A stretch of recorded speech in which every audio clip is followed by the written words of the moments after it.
السلام عليكم ورحمة الله وبركاته. ازيكم حبايبي؟ عاملين ايه؟ يا رب دايما تكونوا بألف خير. النهاردة فيديو جديد، اتمنى ان هو يعجبكم. النهاردة ان شاء الله هنعمل افكار كده سهلة وبسيطة للفطار للحلو، وان شاء الله الافكار تعجبكم. دي بقى شوية حاجات كده جبتها علشان عايزة اعمل فطار بيتزا. انا البيتزا من الحاجات اللي بحبها جدا جدا، والحقيقة طلبوها مني في البيت فحبيت ان انا اعملها لهم. جبت شوية حاجات كده بسيطة وهعملها ان شاء الله معاكم في الفيديو ده. جبت كمان كنافة. انا اول مرة اشتري الكنافة اليدوي دي يا جماعة. بصراحة مش عارفة هي بتتعمل ازاي، يعني هي شكلها مختلف عن الكنافة اللي بشتريها من المخبز او من اي محل. فلو حد يعرف طريقة للكنافة اليدوي دي يقولي. وكمان جبت قطايف وهنعملها النهارده في الفيديو بتاعنا بطريقه حلوه قوي. تابعوا معايا الفيديو للاخر علشان تشوفوا كل الحاجات الحلوه اللي هنعملها.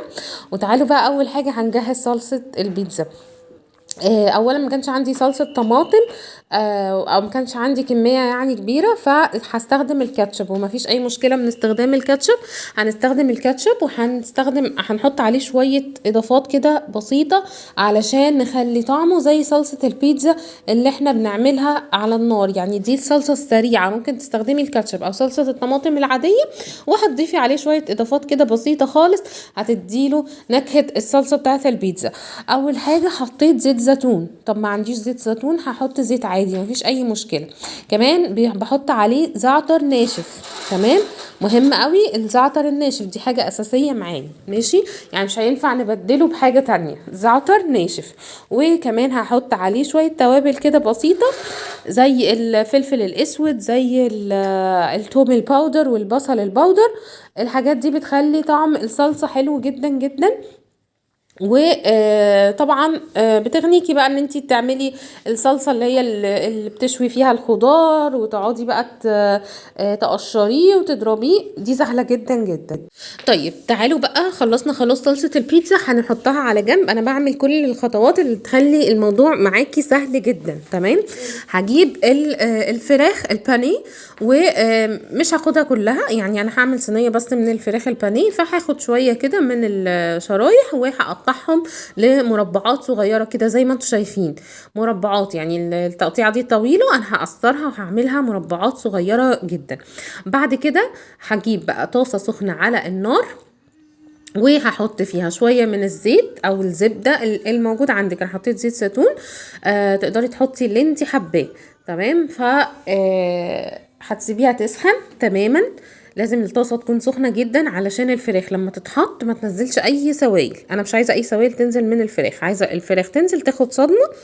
والقطع الصغيره بتاعه الفراخ هتسهل جدا جدا ان هي تستوي معاكي بسرعه، خصوصا كمان ان هي لسه هتدخل معانا الفرن. هتاخد لون بقى بالشكل ده، هنبدا نقلبها. اكون مجهزه بصل متقطع بقى جوليان. هبدا كده ان انا افرطه في الطاسه علشان وهنزل كمان بفصين من التوم. وعايزه اقول لكم اضافه التوم للخلطه دي بجد بتنقلها في حته تانية ان شاء الله باذن الله. يعني ربنا يحيينا ويدينا العمر، ان شاء الله هعمل معاكم بيتزا الجمبري او بديله بيتزا السي فود بطريقه حلوه جدا جدا، وبديل رخيص.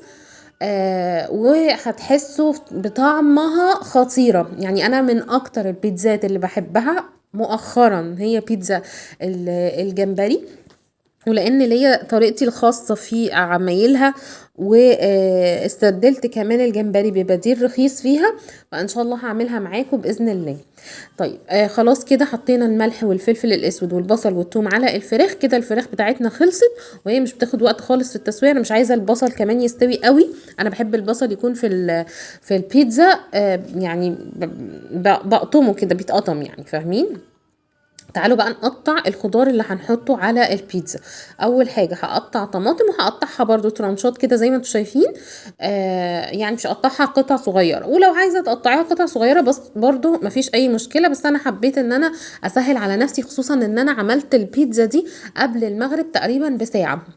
يعني بصوا، ما وقفتش في المطبخ ولا وقفت كتير ولا اي حاجه. حتى العجينه هتشوفوها في الفيديو هنا، عملتها بمنتهى السهوله ومنتهى السلاسه، وسبتها ترتاح بس على بال ما قطعت الخضار والحشوات زي ما هتشوف. وانا هنا يعني مرتبتش بصراحة الفيديو بالترتيب اللي انا عملته، ولكن هتلاقوا بعد تقطيع الخضار ده طريقة العجينة بتاعتي اللي انا بعتمدها في كل المخبوزات اللي انا بعملها، وبتطلع معايا ناجحة وطرية جدا. وهتشوفوا في اخر الفيديو البيتزاية قد ايه طراوتها وحلاوتها بجد خطيرة. وكمان مش زي العيش، يعني مش بيتزا تقيلة او تلاقي العجينة بتاعتها طالعة تخينة كده، لا، هتلاقيها رفيعة، وعايزه اقول لكم طريه طراوه غير طبيعيه. تمام كده بقى. انا جبت الزيتون المتقطع وقطعته برضو لقطع صغيره، ممكن تستخدموه سليم عادي، بس انا يعني حبيت ان انا اقطعه لقطع صغيره. وطبعا حطوا بقى الاضافات اللي انتوا عايزينها، يعني مش شرط اللي انا حطاه بس، لا، ممكن تزودوا، اللي عايز يحط مشروم يحط، اللي حابب يحط ذره يحط. في كل الاحوال البيتزا ما بتقولش لا الحاجه يعني، ودي حلاوتها بصراحه.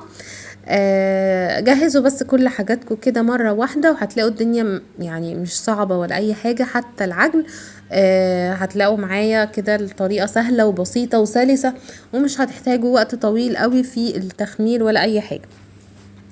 هنا عندي كمية من الدقيق. انا بصراحة معايرتش الكمية، يعني انا في الحاجات دي بالذات بعملها بالويم، ولكن كمية الدقيق دي حطيت عليها معلقة كبيرة من الملح، كيس من الخميرة الفورية كده زي ما هتشوفوا، وحطيت عليهم من معلقتين ل3 معالق من السكر. هما الكمية دي حوالي يعني ممكن من نص كيلو لأكتر شوية من الدقيق. تمام. الحقيقة مش عارفة بالظبط، لاني استخدمت كان عندي كمية من الدقيق وفتحت كيس جديد فاستخدمت منه شوية برضو يعني، فللأسف ما كنتش عايرت بالظبط كام الكمية بتاعته قد ايه.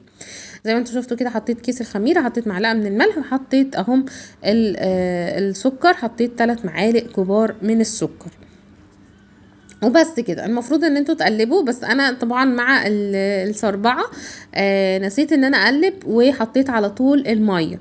طب اخد معايا ميه قد ايه؟ والميه دي دافيه، يعني انا دفيت الميه قبل ما استخدمها. ليه؟ علشان اسرع من عمليه التخمير بتاعه العجينه. الاول نزلت بكوبايه من الميه او كوبايه الا ربع، وبعدين زودت تاني، وبعد كده حسيت برضو ان العجينه لسه محتاجه ميه. انا بزود ميه لغايه قد ايه؟ بزود لغايه ما احس ان كل الدقيق اللي عندي ده اختفى وتحول لعجين كده. ولكن انا بحب ان العجينه تكون بتلزق. ليه؟ ده بيخلي العجينه بتطلع معاكي قطنيه حرفيا، يعني ان العجينه تكون طريه معاكي وانتي ماسكاها كده، هتلاقي ان العجينه بتاعتك ناجحه وبتطلع طريه وقطنيه وهشه وخطيره. هبدأ بقى ازود المية كده بالتدريج لغاية ما احس ان انا خلاص اكتفيت. والعجينة لو بتلزق ببدأ بقى المرحلة اللي بعد كده، وهي اضافة الزيت. مش بنضيف زيت كتير، ولكن بنضيف الزيت اللي يخلي العجينة ما تبقاش بتلزق في ايدينا. يعني هتلاحظوا لما تحطوا الزيت ان التلزيق ده بيطلع من الايد بسرعة، مش بياخد يعني مش بياخد وقت طويل، وتلاقيه طلع من ايدك بسرعة. طيب هنا انا كنت بختبر العجينة وبشوف قد ايه قوامها مناسب ولا لا. حسيت ان هي لسه محتاجة شوية مية كمان.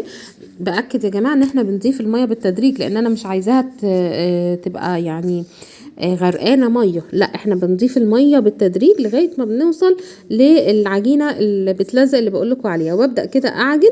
بصوا ده المنظر اللي انا ببقى عايزاه. انا مش بعجن فيها كتير على فكره، يعني لو تلاحظوا ان يا دوبك كده العجن بيكون يعني ما بيكملش 5 دقايق، يا دوبك العجينه تتلم معايا زي ما انتوا شايفين كده، وبعد كده خلاص بوقف عجن تماما، وبعد كده بسيبها ترتاح.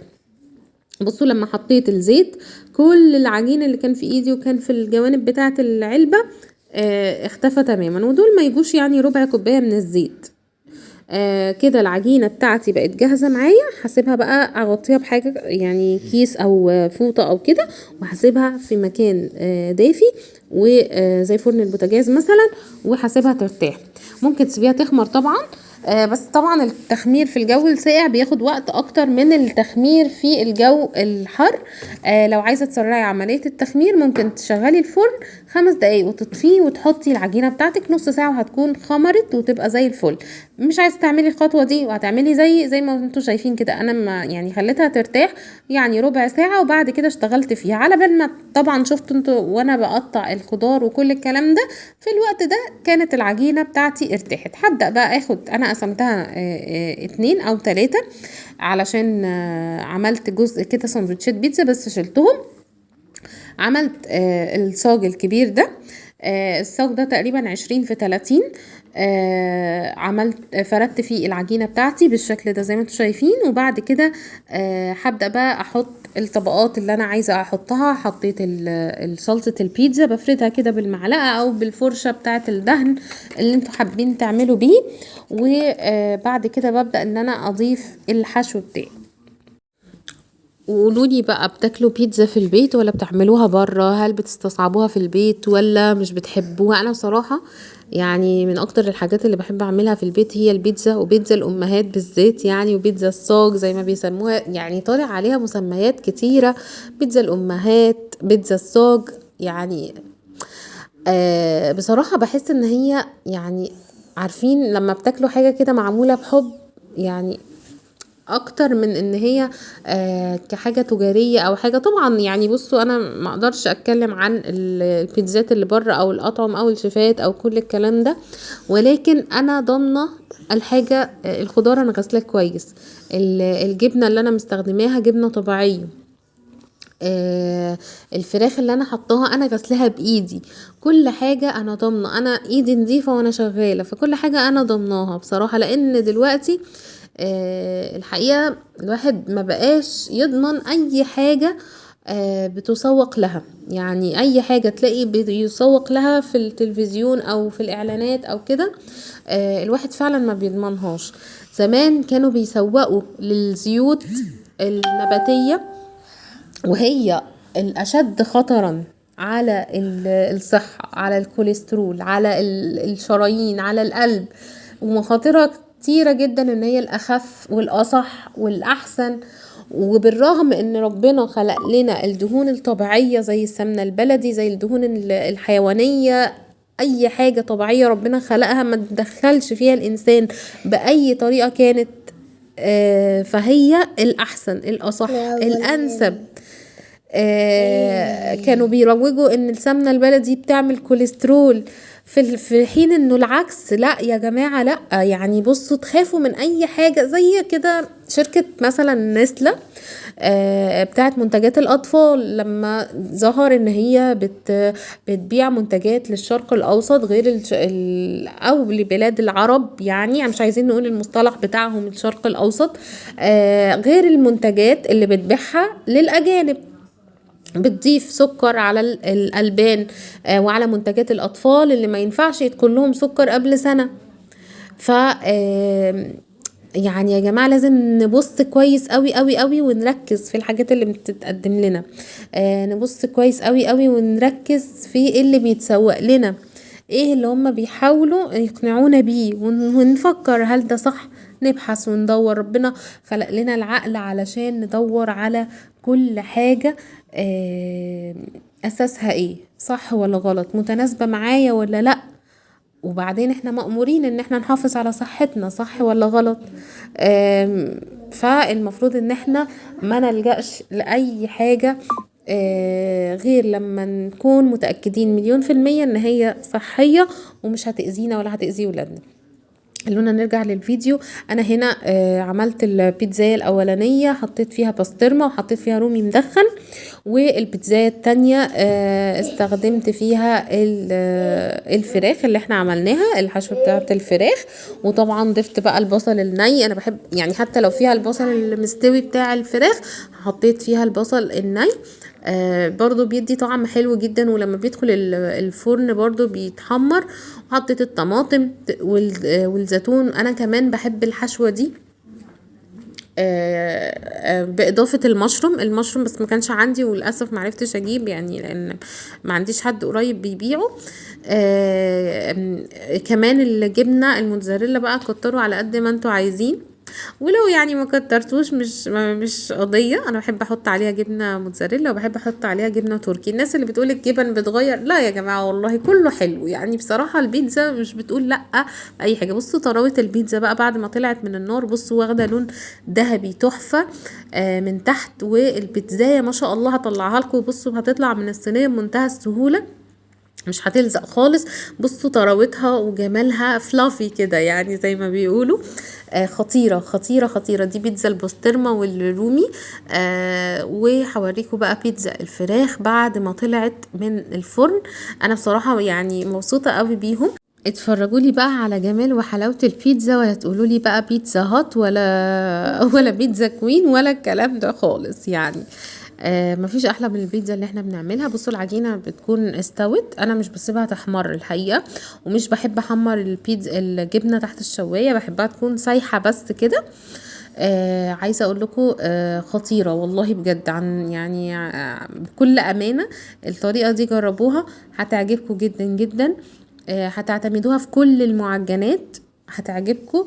وهتلاقوا بقى معجنات قطنيه وهشه. بصوا الفلافي بتاع العجينه خطير يعني. انا عايزه اوريكم كمان لون العجينه من تحت. بصوا واخده لون حلو جدا جدا، وزي ما انتم شايفين كده ما لزقتش في التيفال وما لزقتش كمان في الصينيه الالومنيوم، عادي جدا. طيب تعالوا بقى نعمل صنف حلو كده خطير. هو القطايف. زي ما شفتوا كده في اول الفيديو انا جبت قطايف وكنافه، ويا ريت اللي يعرف طريقه اعمل بيها الكنافه اليدوي علشان انا اول مره اجيبها يقول لي. تعالوا بقى نشوف القطايف.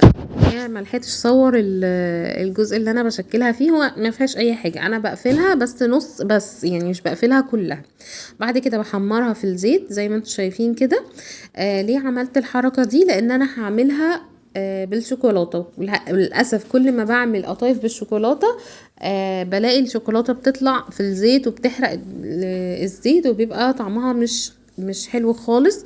فحبيت اعملها بطريقه مختلفه، قليت القطايف لوحدها، وكمان عشان الزيت ما يتبهدلش مني واقدر ان انا اقلي في القطايف. يعني انا قليتها على مرتين زي ما انتوا شفتوا كده، مش عايزاه يكون متبهدل في المرتين. مجرد بس ما بتاخد لون ذهبي ببدأ ان انا اطلعها وبحشيها وهي سخنة وبقدمها سخنة. بصوا بدأت كده اقليها، واول ما خدت لون ذهبي هطلعها على طول على منديل. المنديل ليه؟ المنديل هتلاقي امتص الزيت تماما. لكن لو هنعمل رولات السمبوسة اللي احنا عملناها الفيديو اللي فات، يفضل الفيديو اللي قبل اللي فات، يفضل ما تطلعيهاش على منديل، ما تخليش الزيت يتصفى منها، بزيتها بكله تنزليها في السكر والقرفة. هنا طلعتها على مناديل، وطبعا صفيت الزيت منها كويس قبل ما اطلعها منه، وسبتها كده ان هي تصفي الزيت على المنديل البواقي اللي موجودة فيها. وهجيب الشوكولاتة بتاعتي. تقدروا بقى تحشوها بالشوكولاتة اي نوع انتوا حابينه. انا بستخدمت الشوكولاتة اللي هي القابلة للدهن بس مش المقاطعة يعني. اي نوع متوفر عندكم، في انواع كتير حلوة ممكن تستخدموها. وبدأت احشيها بالشكل اللي انتوا شايفينه ده. وكمان علشان كنت جايبة شوكولاتة دارك كده وحبيت ان انا احشيها بيها، حشيتها بالمكعبات بتاعة الشوكولاتة الدارك وقلتها وهي جواها. عايزه اقول لكم ان الطريقه دي في القطايف حلوه قوي قوي، جربوها هتعجبكم جدا. وطبعا ممكن ما تحشوش شوكولاته، ممكن تحشوا القشطه بتاعه الحلويات، ممكن تحشوا كريم شانتيه، ممكن تحشوا اي حشو انتوا حابينه، كاستر. انا اسفه لان فيروز انا بخوض معاها معارك انتم لا تعلمون عنها شيئا. ولكن يعني ربنا يهديها يا رب ويهدي كل ولادنا. ويعني ده كده نهايه الفيديو. عايزه اقول لكم مبسوطه والله ان انا بعمل لكم فيديوهات، ومبسوطه ان في ناس بتشاركني يعني بتعمل لي لايك او بتعمل لي كومنت. مبسوطه بيكم والله. هنا بقى القطايف كانت خلصت، حبيت ازينها بالمكسرات، اي مكسرات بقى عندك. انا كان عندي سوداني بدأت كده ان انا اكسره وحطيته عليها، بس يعني عشان مش كل البيت بيحب الحاجات دي مش كل البيت بيحب مكسرات على الحاجات دي، فحطيت جزء والباقي لأ. ودولت قطايفتين كده جربتهم بالشوكولاتة الدارك، وحقيقة كانت القطايف خطيرة. جربوها بالطريقة دي هتعجبكم جدا. احنا كده وصلنا لنهاية الفيديو. اتمنى ان الفيديو يكون عجبكم وتكونوا استفدتوا من الوصفات اللي موجودة فيه. متنسوش تعملوا لايك للفيديو ده وتشتركوا في القناة لو ما اشتركتوش، واكتبوا لي كومنت حلو، وما تنسونيش في دعوة حلوة على الفطار. واشوفكم على خير ان شاء الله. مش عارفة هقدر انزل فيديو بكرة الجمعة ولا لا، بس يعني غالبا هاخده اجازة. وان شاء الله اشوفكم على خير. هنا انا حطيت عليها عسل نحل، تقدروا تحطوا شربات او اي حاجة تحبوها. انا حطيت عسل نحل وبس كده. علشان ما يبقاش تسكير بقى اوفر وكده وسكر كتير. اتمنى ان الفيديو يكون عجبكم، والسلام عليكم ورحمة الله وبركاته.